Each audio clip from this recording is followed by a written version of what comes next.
சிதம்பரம் நகராட்சி மற்றும் அண்ணாமலை பேரூராட்சி மற்றும் அதை சுற்றியுள்ள 10 ஊராட்சிகளில் கூட்டு குடிநீர் திட்டம் மூலமாக கிட்டத்தட்ட 252 கோடி மதிப்பீட்டில் கொள்ளிடம் கூட்டு குடிநீர் திட்டத்தை இங்கே முதல்வருடைய அனுமதியின் அடிப்படையில் நகராட்சித்துறை அமைச்சர்கள் துவக்கி வைத்த இந்த திட்டம் அதனுடைய பணியை எவ்வளவு நடந்திருக்கிறது என்பதை பணியை ஆய்வு செய்வதற்கு நானும் மாவட்ட ஆட்சித்தலைவரும் சப்டரும் ஆய்வு செய்தோம். அந்த வகையில் சிதம்பரம் பக்கத்தில் 42% பணிகள் இந்த கூட்டு குடிநீர் திட்டம் பணிகள் நிறைவு பெற்றிருக்கிறது. இது முழுமையாக கிட்டத்தட்ட மார்ச் மாதம் முடிக்கப்படும் என்பதை அந்த ஆய்வுக் கூட்டத்தில் தெரியப்படுத்தப்பட்டிருக்கிறது. அதற்கு பிறகு அது சிதம்பரம் நகரத்தில் நடக்கின்ற பணிகளுடைய வேகம், அதனுடைய முடிவு பணிகள் அதையும் ஆய்வு செய்து கிட்டத்தட்ட இந்த நகராட்சியில் 300 கோடிக்கு மேல் 350 கோடி அளவிற்கு பணிகள் நடைபெற்றுக் கொண்டிருக்கிறது. குளம் சீரமைப்பு அது போன்ற பணிகள் நடந்திருக்கிறது. அதேபோல் பேருந்து போக்குவரத்து கழகம் மூலமாக சிதம்பரம் நகரத்தை சுற்றியுள்ள பகுதி மாவட்டத்திற்கு புதிய பேருந்துகள் 17 புதிய பேருந்துகள் வழங்கப்பட்டது. அதை துவக்கி வைக்கிற திட்டத்தையும் துவக்கி அது நல்லா இருக்குது. நல்ல வாய்ப்பு. சுற்றுப்பயணத்தின் மூலமாக அங்கே உள்ள விவசாய முறைகள், அங்கே அறுவடைக்கு பின் செய்கின்ற முறைகள், லாபமாக விவசாயிகளுக்கு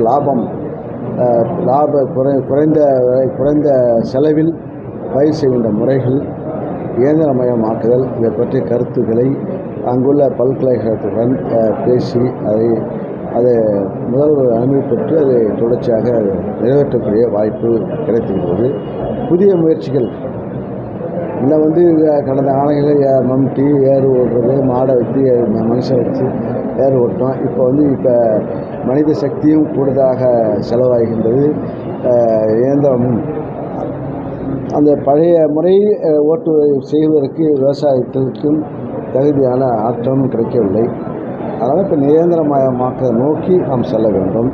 விவசாயிக்கு லாபம் கிடைப்பென்றால் விவசாயிக்கு அறுவடைக்கு பின் அதை பின் செய்கின்ற நேர்த்தியை நாம் உருவாக்க வேண்டும். இதனால் தான் விவசாயிகள் லாபமாக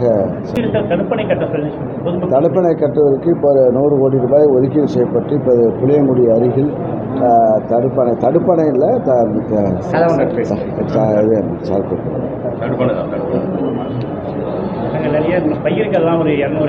கொள்ளிடத்தை தடுப்பணை கட்டுறதுக்கு ஒரு ஆறும் வேணும், இடமும் வேணும், பகுதியும் வேணும்.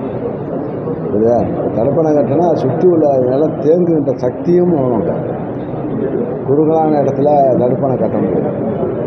அகலமான இடத்துல அகலத்துப்படுத்தி செய்யணும். அணைக்கரைக்கு இருந்தால் ஆதனூர் இது போன்ற எடுத்து கடல் நீர் உள்ளே வராமல் பார்த்துக்கக்கூடிய வாய்ப்பை நாங்கள் உருவாக்க புளியங்குடியில் ஒரு தரைக்கு அது கடல் நீர் உள்ள தடுப்பது, உப்பு நீர் வருவதை தடுப்பதற்கு அது செய்வோம். டிவியில் ஏன்னா ரோடு வீணாக போயிடுச்சு, ரோடு சகதியாக கிடக்கு.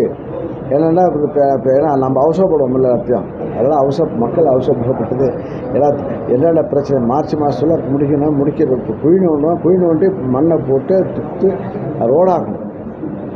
அதனால இப்போ இந்த ஒரு வருஷம் கொஞ்சம் இந்த 6 மாதம் கொஞ்சம் கஷ்டமாக தான் இருக்கும், போயிட்டுருக்கு. அதனால் ரோடு டேமேஜ் இருக்கும். அதுதான் இப்போ பிரச்சனை. அது வரக்கூடாதுங்கிறதுக்காக தான் இந்த ஆய்வுக் கூட்டமே என்ன ஆகும்னா இந்த மார்ச் மாதத்தில் முடித்து சாலைகளும் இப்போ ரோடை பைப் புதைக்கின்ற இடத்துல ரோடை சரி பண்ணணும். அது விட்டுடுறாங்க. அதுக்காக தான் ஆய்வு செய்யணும். ஆய்வு செய்ய போகிறோம். இந்த ஏரியாவுக்கு போகிறோம்.